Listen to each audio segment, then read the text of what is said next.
Welcome back. We're here for another topical video, Red Pill Revulsion. I'm Iron Hans. I've been on Red Pill Hard Mode for almost 20 years, and I am unapologetically here to help men. Red Pill Revulsion. There's no place for men to go to get unbiased, unfiltered, raw, male-centric advice. The typical advice is some chewed up, regurgitated, female-centric Frankenstein's monster, mixed and mashed up parts taken from the Amazonian Man Bad Club. You know the group, the Bolsheviks with boobs. Eminism Fae.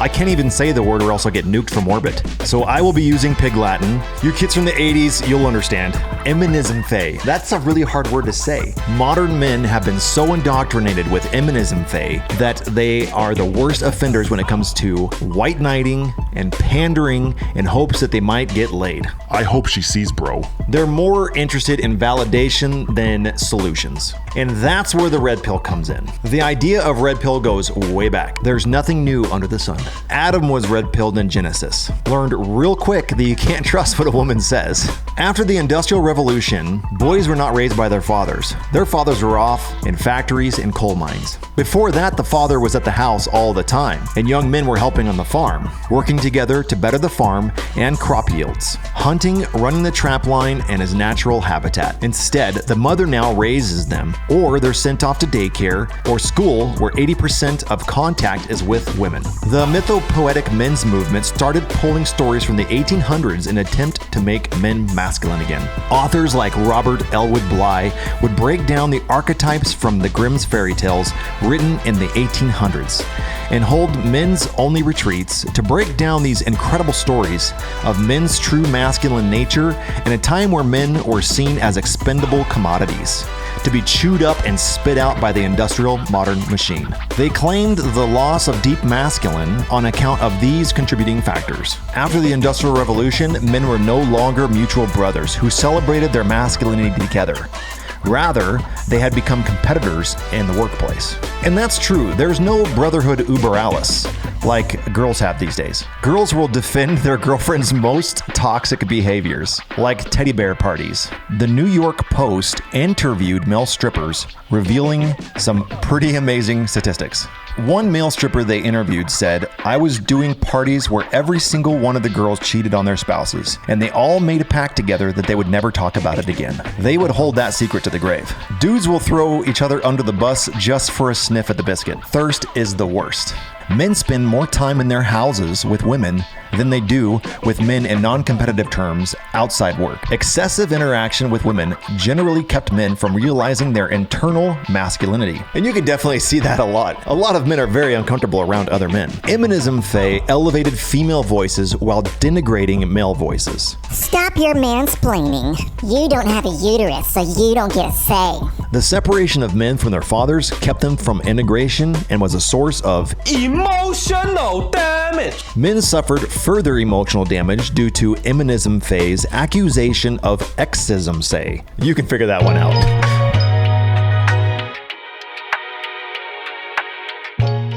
Men should celebrate their differences from women rather than feeling guilty about those differences. Can you imagine how boring life would be if we were all exactly the same? Blank slate equalism sounds terrible.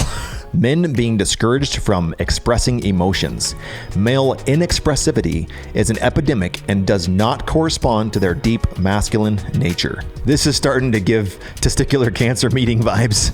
Women will say this is because of patriarchy, but it's mostly based on the account of men's burden of performance. Women want a man who just gets it. And keeping your shit together is part of that. Robert Bly.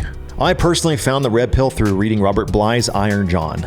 And I like his take on Eminism Fae. He understood that it wasn't wrong for women to have a choice or preferences. But that should not come at the cost of denigrating men's choice or preferences. The Bolsheviks with boobs think that in order for them to be happy, men must be subservient to women. It may have started with equality, but it has evolved into women desiring to be worshipped by men. Ashtaroth strikes again. Nothing new under the sun. History sure has a way of repeating itself, doesn't it? Go into any mixed space where men and women discuss topics, and you will say they truly think men should not be allowed to have preferences in relationships. That's servitude, Becky. Not equality. And they can't leave it alone. If your preference is pastry snarky, you must be shut down. Even if you're a woman and you desire this model for relationships, you don't get that choice. No more Mr. Nice Guy. It's interesting people's aversion to that title because nice was originally Latin for ignorant or unaware. In the 14th century, it meant foolish or ignorant. It basically meant socially awkward. Dr. Robert Glover's No More Mr. Nice Guy was released in 2003. It's considered the keystone for the red pill. And it's funny because he doesn't even consider himself red pill. We essentially use it as a praxeology. We take information from all over the place and we use what works. You move further down the line in 2011, you had the Married Man Sex Life Primer. Then on to the Blue Pill Professor and the Married Red Pill subreddit. To current times, we have authors like The Godfather Rollo Tomasi, The Couch Ryan Stone, and The Entrepreneur Unplugged Alpha. The media focuses on other creators because they are the ones that have been planted as insiders, propped up to poison the red pill well. What is red pill? There will come a time in every man's life where he will realize what he has been told about the world was told to him in order to control him and its production. Then he's presented with the two options: accept the world for what it is and do the work to improve his life, or go back to sleep and abdicate his authority over his life. One way leads to self-actualization through hard work and owning your own shit. And doing so improves yourself and those around you through proxy. A rising tide raises all ships. The other is a far more comfortable life of quiet desperation and coping mechanisms. Instead of doing cool shit, you're watching other men do cool shit, abdicating in the relationship.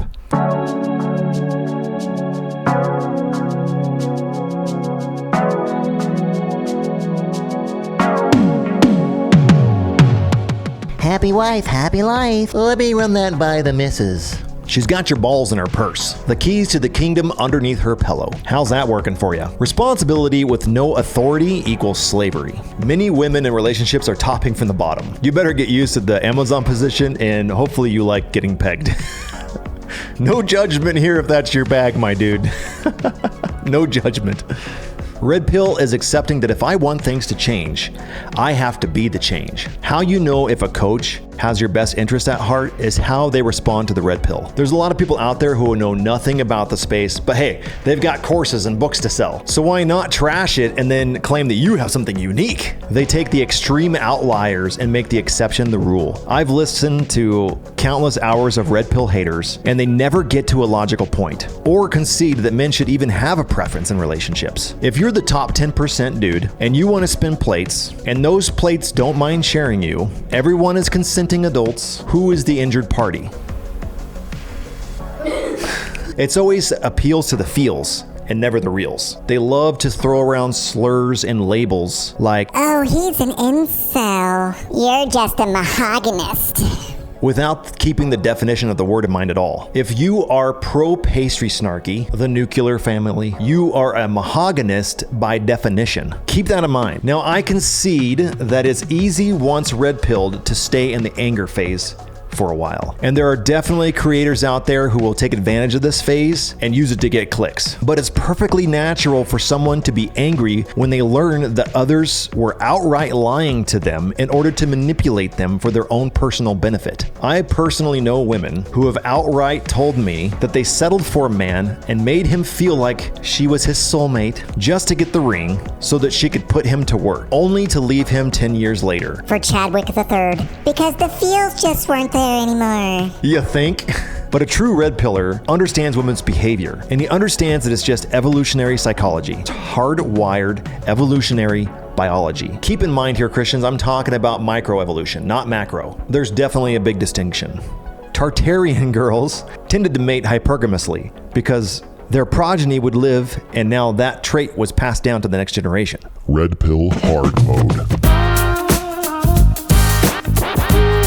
Now, if you go into the sexless marriage or the dead bedroom subreddit, you'll see that the only advice men get that's acceptable is to just leave. I've seen it time and time again. There seems to be no other prescriptive advice that is socially accepted in mixed spaces. Just leave her or complete victim puke. That's why the locker room linked below is so helpful. We follow Rule 0. It's making yourself your own mental point of origin. Unapologetically here to help men. Men do have the freedom to express preferences in dating. If you want a submissive wife, no one can stop you from pursuing that. You decide what's moral, not some tart on the internet. They always prescribe just leave and serve papers. Just nukes, that's basically the only tool they have in their arsenal. Red pill hard mode is becoming integrated within marriage and using your spouse as a sparring partner. There are plenty of red pill coaches online spinning plates, but under those circumstances, your frame is never truly tested. When a girl gets out of pocket when you're dating, you can just next her.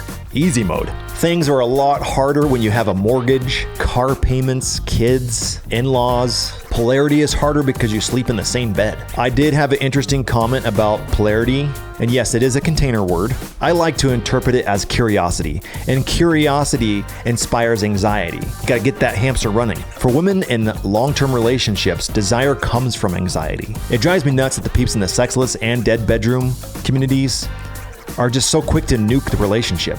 Because you know that dudes aren't learning anything from this. He'll just move on to another relationship, start making the same mistakes, and then you end up a serial monogamist. It's far more compassionate to offer a soft next to your wife with an olive branch if she decides to come back into your frame.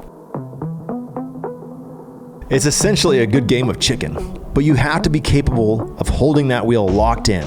Most likely, she's gonna swerve, and you pass the congruency test, and she has a newfound respect for her man. Gives her a sense of pride. And if you can hold frame with that harpy, you can hold frame with anybody. Your wife becomes your sparring partner. You refine your frame, and you're in a much better place to replace her if she doesn't want to get on board. It is easier to start over with a new girl who doesn't know any of your old baggage. But people value things more that they have to work for. That's why IKEA makes you put together their furniture. And it's interesting when you actually pay attention, you'll see that other coaches out there always put the power in the woman's hand. You see, she needs to feel loved to have intimacy.